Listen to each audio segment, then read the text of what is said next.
Not every relationship sent into your life is a blessing.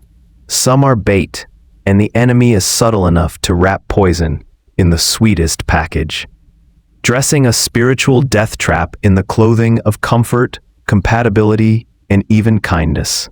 You look at someone and think, surely this must be from God, because they pray, they serve, they say all the right things. But deep down, your spirit begins to feel a strange tension, a quiet warning, because not all that glitters is gold, and not all goodness is godliness. The enemy doesn't show up with horns and pitchforks. He comes cloaked in light. 2 Corinthians 11:14. And sometimes that light looks like a romantic partner, a close friend, or even a mentor whose presence in your life slowly begins to shift your focus, drain your purpose, or distort your spiritual hunger. You think you're growing, but you're actually compromising.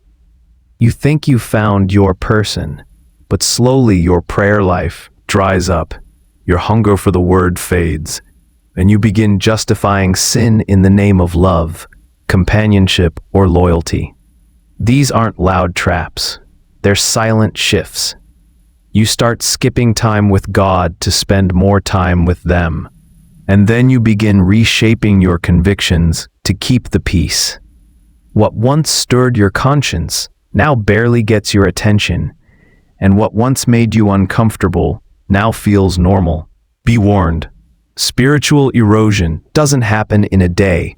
It's a drift, a slow fade, just like Samson, who didn't realize the spirit had left him, Judges 16:20, until it was too late. Many of the people God uses greatly are first tested deeply in their relationships.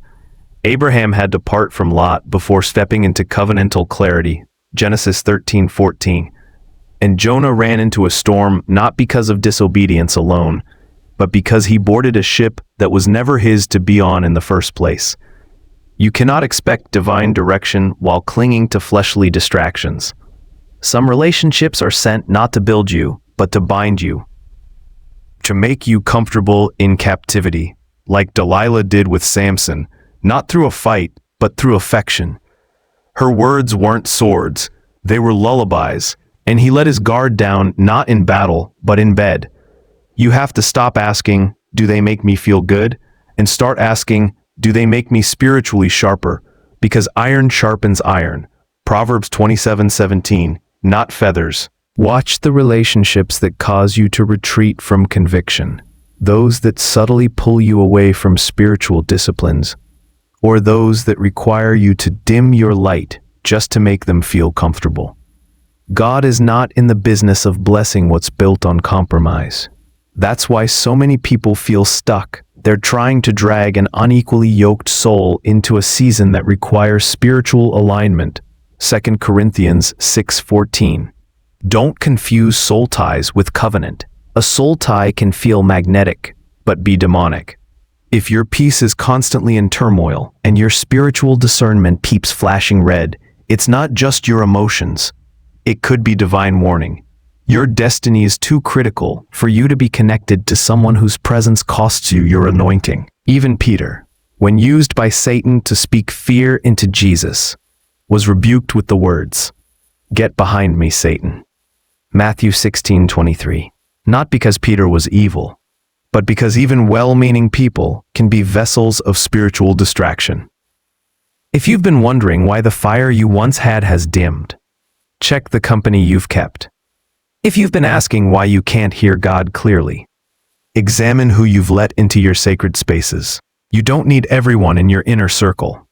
Jesus had 12, but only 3 were allowed into moments of glory, and even they slept while he prayed. Guard your heart above all else. Proverbs 4:23. Not just from sin, but from relationships that seem holy yet hollow. Connections that comfort your soul, but chain your spirit. This is your warning. Good relationships can secretly be spiritual traps, and no amount of chemistry will override God's caution. You can't afford to ignore the still, small voice just because your feelings scream louder. Choose obedience over attachment. Choose calling over comfort. Choose the narrow road, even if it means walking it alone for a season, because what's waiting on the other side of surrender is always greater than what you'll lose in letting go.